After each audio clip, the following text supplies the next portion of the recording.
अभिमन्यु से क्या कहा था कर्ण ने। दोस्तों, आपने अभिमन्यु का नाम तो सुना ही होगा। जिस उम्र में बालकों को कुछ ज्ञान नहीं होता है, उस उम्र में अभिमन्यु ने महाभारत के अनेक महारथियों के छक्के छुड़ा दिए थे। लेकिन अंत में भारी पराक्रम को दिखाने के बावजूद भी अभिमन्यु वीर गति को प्राप्त हो जाते हैं। दोस्तों, मरते हुए अभिमन्यु से कर्ण ने क्या कहा था, मैं आपको बताऊंगा। दोस्तों, महाभारत का युद्ध 18 दिन तक चला था। युद्ध के 13वें दिन कौरवों के सेनापति द्रोणाचार्य ने चक्रव्यूह की रचना किया था। कहा जाता है यह व्यूह इतना शक्तिशाली होता था कि एक बार जो इसमें फंस जाए तो निकलना अत्यंत ही कठिन हो जाता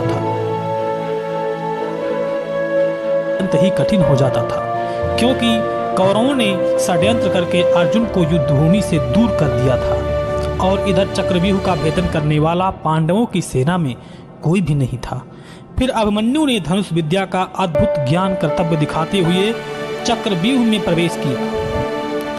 उन्होंने द्रोणाचार्य, कर्ण और कृतवर्मा जैसे अनेक महारथियों से अकेले ही लोहा ले लिया था। चक्रव्यूह में घुसकर अर्जुन पुत्र अभिमन्यु ने हाहाकार सा मचा दिया था।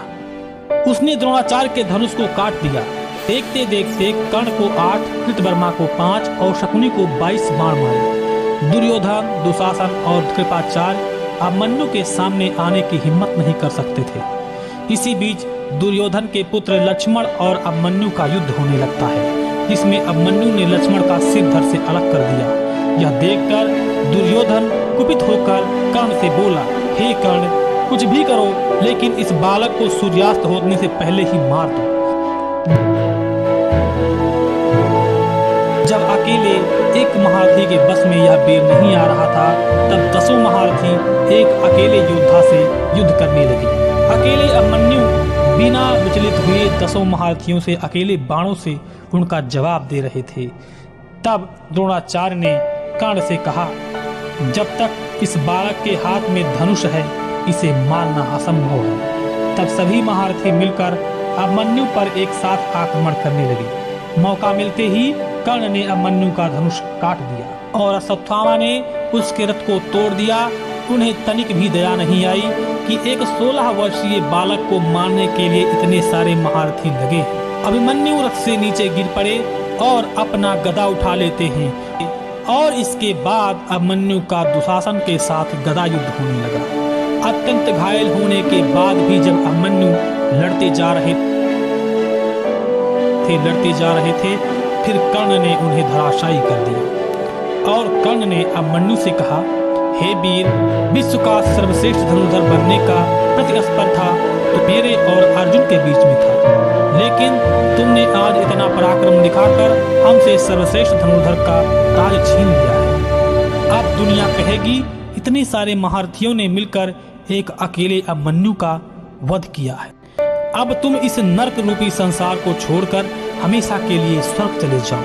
तो दोस्तों, ये थी कथा कर्ण और अभिमन्यु की अंतिम संपात की।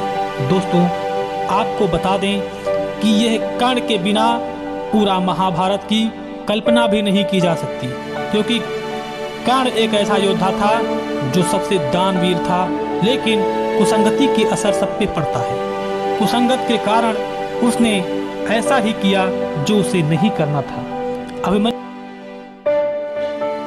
भी इस महाभूमि में सबसे वीर योद्धा कहलाया, जिसको वीर की उपाधि मिली। अभिमन्यु एक ऐसा योद्धा था जो माँ के पेट में ही सारी शिक्षाएं को, सारी युद्ध नीतियों को सीख चुका था। दोस्तों, आज के समय में कलयुग में ऐसे बालकों की परिकल्पना भी नहीं की जा सकती है। फिर भी दोस्तों, अगर वीडियो आपको अच्छा लगा हो तो वीडियो को लाइक करें, चैनल को पहली बार देख रहे हैं तो सब्सक्राइब करें और फिर ऐसे ही अच्छे फैक्ट वाले वीडियो के साथ आपसे मिलते हैं दोबारा। तब तक लेते हैं विदा। जय श्री कृष्ण।